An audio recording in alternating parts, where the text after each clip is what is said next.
Salut tout le monde, bienvenue sur Les Connets. Aujourd'hui, on se retrouve pour débriefer le match face à Nîmes. Alors, c'est un petit peu une horaire inhabituelle parce que d'habitude, je ne les fais pas à cette heure-là, mais déjà, j'ai pas pu faire le débrief face à Sochaux parce que j'ai une connexion internet de merde. Du coup, j'ai pas pu. Enfin, j'ai fait, je l'avais enregistré et tout, mais il y a eu trop de latence. Enfin, c'était une catastrophe. Et là, logiquement, ma connexion a l'air de tenir le choc. Donc, j'espère juste que ça va tenir tout le long du stream. Sinon, je vais être assez embêté. Je remercie Julien 89001 pour son follow. Merci beaucoup à toi. Et du coup, on va passer tout de suite. On va rentrer dans le vif du sujet en débriefant le match. Alors, retour sur la compo. Donc là, il y a eu beaucoup de changements. Furion, a fait un gros turnover en vue de la réception de Toulouse. Donc dans les buts, bon, Saléon, ça n'a pas bougé. En défense, Arcus et Pelnar sur les côtés. Et dans l'axe, Djoubal Koef. Au milieu de terrain, l'indéboulonnable Birama Touré. Trouillet, qui, si je me trompe pas, il a dû enchaîner sa troisième titularisation d'affilée, et Hein aussi aligné au milieu de terrain. Et devant, ça a été Dugimon, Sinayoko, Perrin. Alors, après, il n'y a pas vraiment eu d'ordre parce que enfin les trois, pardon, ils ont beaucoup permuté, ce qui a posé pas mal de problèmes au Nîmois. Alors, dans première période, eh ben, on est très bien rentré dans le match. En ce moment, sur notre série de 5 victoires, un peu nos points forts, c'est là où on est bon, c'est dans nos ententes de match. Dès la 9e minute, on ouvre le score avec Trouillet, encore lui, qui trouve Arcus sur le côté, qui centre, et Hein, qui, du haut de ses 1m10, met une tête imparable et qui bat le gardien moi. Donc là, on est quand même rentré dans des très bonnes dispositions. On enchaîne avec un corner où Djoubal, sa tête, elle passe pas loin du tout. On a eu aussi l'occasion où, pareil, Nine, il part sur le côté, il en dribble. Dans mes souvenirs, il fait grand pont, crochet. Après, il trouve du Gimon, mais voilà, du Gimon, il se rate un peu à la finition. Et après, malheureusement, on se fait égaliser. Voilà, c'est voilà. Comme d'habitude, on prend un contre et sur le marquage, bon, on est trop laxiste. Le joueur, il a tout le temps d'ajuster les onds. Les joueurs sont pas assez présents au marquage et du coup, on se fait égaliser un peu contre le cours du jeu, c'est dommage. Et après, on a quand même rebondi assez vite. Trouillet qui trouve en profondeur Perrin. Alors la passe de Trouillet, elle est juste exceptionnelle. Elle est dans le bon tempo. Et Perrin qui a enfin réglé, du moins sur ce match-là, son problème de finition. Voilà, je suis très content qu'il ait marqué. Parce que déjà d'une, ça nous a permis de prendre les 3 points. Et de deux, j'espère que voilà, ça va lui faire du bien à la confiance et qu'il enchaînera et pourquoi pas être décisif dès samedi face à Toulouse.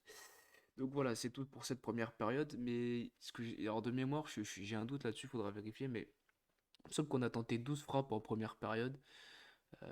C'est quand même pas rien. Et en deuxième période, alors on a été beaucoup moins acteur du jeu. À l'heure de jeu, on a Koef qui fait un peu une boulette et on s'en sort super bien. Parce que voilà, il y a un gros cafouillage, un peu comme à l'image face à Sochaux, où voilà, ça batifole dans la surface et au final on s'en sort plutôt bien. Après, on a eu les deux premiers changements, donc avec la sortie de Dujimon et Sinayoko, et l'entrée de Charbonnier et Saki. Et qu'est-ce qui. Ah oui, Furlan a aussi fait. Alors après, c'est plus à la fin de la seconde période, où Trouillet qui est sorti, qui a fait un énorme match, Autrette qui est rentré, et Endom qui est rentré à la place de Perrin voilà, pour renforcer le milieu de terrain et pour préserver ce score. Donc en deuxième période, on a eu moins d'occasions, mais bizarrement, j'ai senti qu'on était serein. On était plus serein. Enfin, j'ai pas senti qu'on pouvait être inquiété par Nîmes. Et voilà. Et du coup, c'est ça déjà, c'est un point positif. Et on a eu une grosse occasion, enfin on a concédé une belle occasion en fin de match où je sais plus comment ça se passe, mais je me rappelle juste que Djoubal, pour une fois au marquage, on a été efficace, on les a collés d'assez près. Et alors après, voilà, le fait du match un petit peu, c'est la faute incompréhensible de Saki. Il fait un tacle par derrière, à 70 mètres du but, mais il y a absolument aucune raison de faire un tacle comme ça. Et il prend un rouge. Bon, le rouge est mérité, il n'y a rien à redire. Mais le problème, du coup, c'est qu'il va être, si je me trompe pas, logiquement, il est suspendu face à Toulouse. Même s'il fait pas la saison de sa vie, on va pas se mentir. C'est quand même un joueur important qui a énormément de qualité. Mais là, du coup, il nous met un peu dans le dur parce que bah, il concède ce carton rouge, mais vraiment bêtement, quoi. Je veux dire, c'est très dommage. Et voilà, après les 20 dernières minutes, je suis un peu déçu parce que quand j'ai vu les changements de Furlan, j'étais plutôt rassuré parce qu'il a fait rentrer du Charbonnier, du Saki, du Autrette et logiquement, ces joueurs-là, la saison dernière, enfin, pas Charbonnier parce qu'il n'était pas là, mais Saki et Autrette, la saison dernière, ils marchaient sur l'eau et ils nous ont fait une superbe saison. Le problème, c'est que leur rentrée, je l'ai trouvé dégueulasse. Charbonnier, son attitude, je l'ai trouvé à la limite de l'acceptable, honnêtement. Sur le terrain, on le voyait marcher. Je sais pas, tu viens de rentrer, tu as 20 minutes où tu dois te défoncer. Voilà, j'ai pas trop aimé ça. Voilà. Après, voilà, on a quand même gagné. Et voilà, c'est le plus important, c'est ce qu'il faut retenir. Pour résumer, dans le jeu, j'ai trouvé, même malgré le turnover de Furlan, je trouve que dans le jeu, on a vraiment été bon. Voilà, même on a réussi.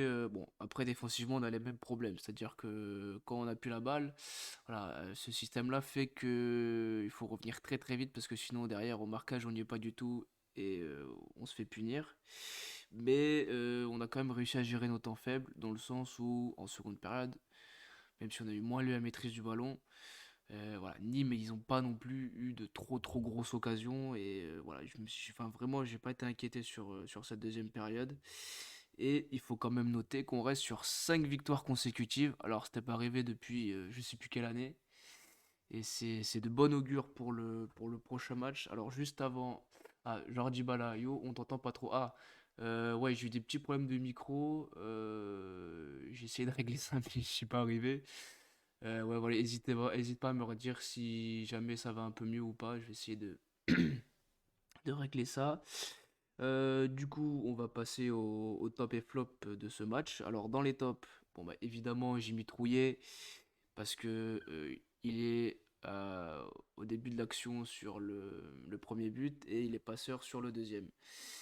J'ai mis Hein, parce que voilà, Hein et Trouillet, c'est pareil. Les deux, depuis quelques matchs, ils marchent sur l'eau, c'est très très bien. Et j'ai mis Perrin, parce que il a enfin marqué, il a enfin réglé son problème de finition. Et ça, vraiment, j'espère que voilà, au niveau de la confiance, ça va lui faire beaucoup de bien et qu'il va enchaîner s'il est titulaire face à Toulouse. Et dans les flops, bah, j'ai mis Saki. J'ai mis Saki évidemment parce que voilà, c'est pas acceptable de faire une faute pareille. Voilà, il n'y a eu aucun intérêt de faire cette faute, elle est complètement stupide. J'ai mis Pelnard parce que. Alors j'attendais de le voir sur le côté gauche parce que je trouve que Bernard, voilà, attention, c'est un bon joueur, je remets pas ça en cause.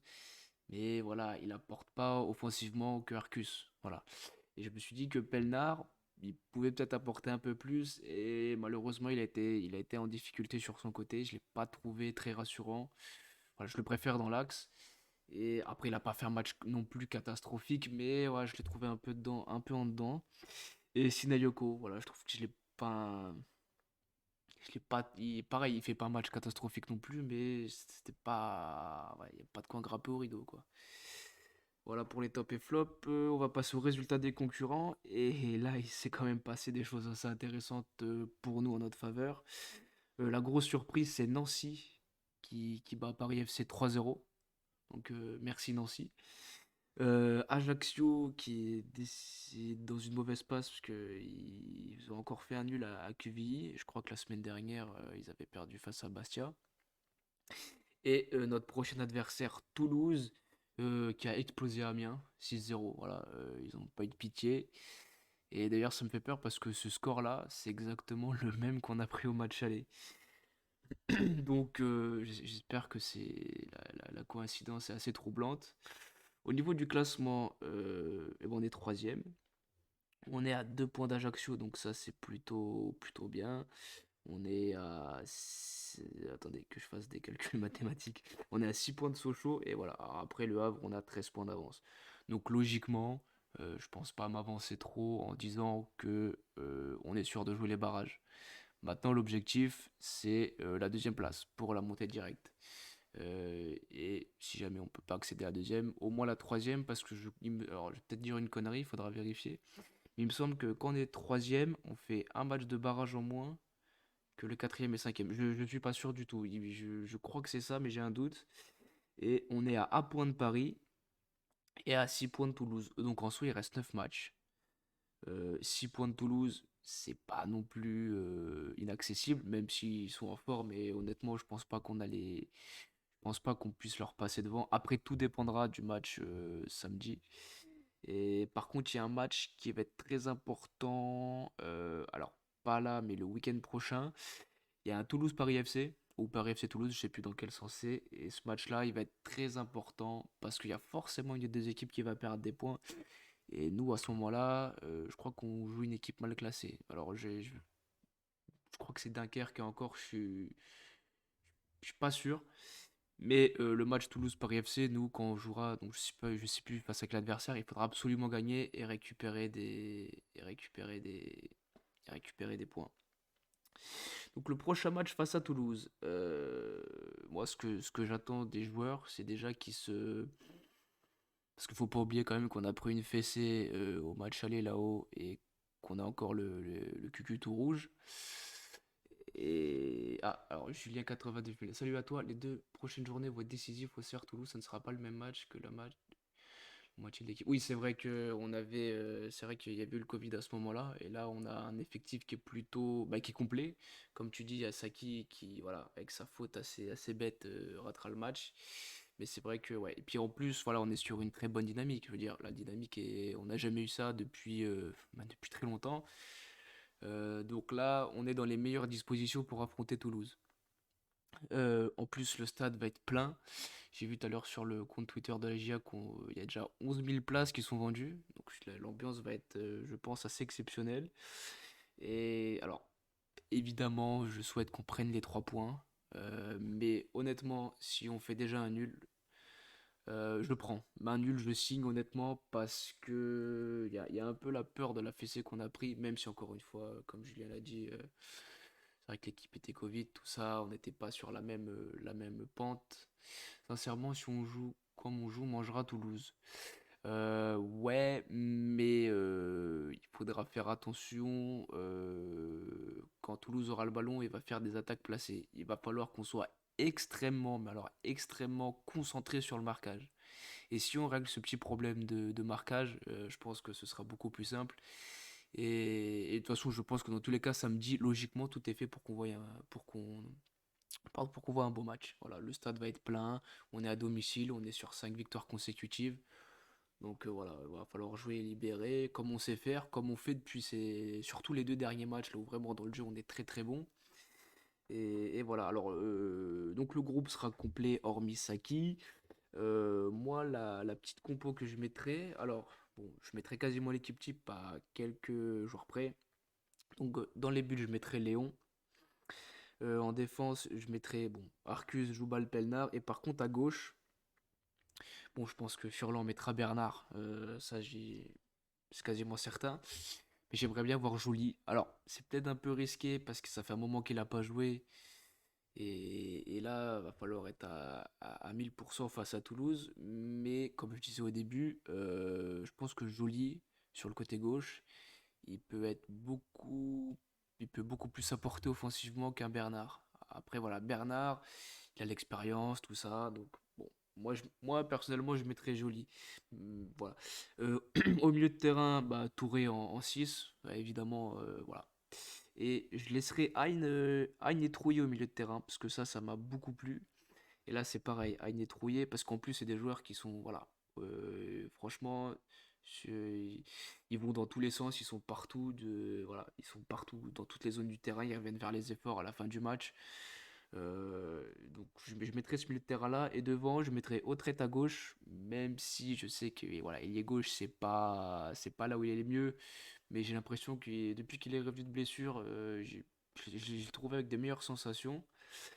Et je mettrai Perrin à droite parce que voilà, je pense qu'il est là, son but lui a donné de la confiance et il faut fructifier ça. Et Charbonnier numéro 9. Et alors ça c'est un rêve que j'ai, mais je sais que Furlan le fera pas. C'est de réintégrer dans le groupe, pardon, le jeune Mercier. Voilà, j'ai eu l'occasion d'en parler très rapidement sur France Bleu Auxerre qu'on avait pour l'émission avant le match face à Rodez où Autrette était suspendu et j'avais dit que Mercier, c'est un peu un profil à la Haine. Alors, pas avec autant d'expérience, mais je veux dire Mercier, c'est un jeune du centre il a beaucoup de vitesse, voilà, c'est un petit peu un feu follet et on manque un peu ce profil-là parce qu'on a un du Gimon, mais du Gimon, il a quand même beaucoup moins de vitesse que Mercier. Donc, j'aimerais bien le voir au moins dans le groupe, mais ouais, non, je pense que malheureusement, il sera écarté du groupe. Bernard va mieux sur les derniers matchs. Après, c'est vrai que Bernard, ouais. Après, je suis pas très très fan. C'est un bon joueur, mais je veux dire, bah, je trouve qu'offensivement, il apporte trop peu. Même si Julien, t'as raison, il apporte quand même. Il va quand même mieux sur ces derniers matchs. La vache, c'est bien la première fois que Julien a un compliment sur Bernard. C'est pas faux, c'est pas faux. Voilà. Du coup, voilà, je pense que j'ai à peu près fait le tour. Normalement, la qualité du stream devrait être assez correcte. Tous mes petits voyants sont au vert, contrairement face au stream, face à Sochaux, où malheureusement j'ai pas pu le faire. Je vais peut-être le enregistrer une autre fois et le mettre sur YouTube. Je sais pas, je vais voir ça. Et du coup, voilà, je vais m'arrêter là. Alors attendez, je me suis trompé dans mes overlays. Oui, peut-être un peu plus de son. Ouais, ouais, ouais, carrément. Je vais regarder ça après. Je vais regarder ça après pour mon micro, voir ce que je peux faire pour le son. Du coup, bah merci à Julien et Jordi Bala d'avoir été présents sur mon stream, ça fait plaisir. D'ailleurs, Jordi Bala qui a sa chaîne Twitch, allez le suivre parce que vraiment, voilà, il propose du très beau contenu. Alors, si je me trompe pas, il fait du Hearthstone, le fameux Sunday Poker où je vous invite à y aller parce que les Sunday Poker sont assez légendaires. Faut y être pour c'est incroyable. Et alors, si je me souviens bien, parce qu'il a changé sa nouvelle prog, je crois que c'est vendredi, je crois que c'est le multigaming. Donc voilà, je vous invite à aller voir sa chaîne, ce qu'il propose. C'est vraiment très intéressant et voilà, c'était un très très bon streamer. Merci, mais de rien, avec grand plaisir, avec grand plaisir. Du coup, moi, je vous invite également à suivre mes réseaux. Donc sur Twitter, l'Iconé1, Facebook, même si Facebook, je vous avoue que j'y vais jamais. Et sur ma chaîne YouTube où vous pouvez retrouver tous les replays de mes débriefs. Et je vais essayer de poster, parce que j'ai commencé une série, une carrière FIFA avec la GIA, où d'ailleurs on est plutôt bien. Faut que je trouve le temps de la continuer.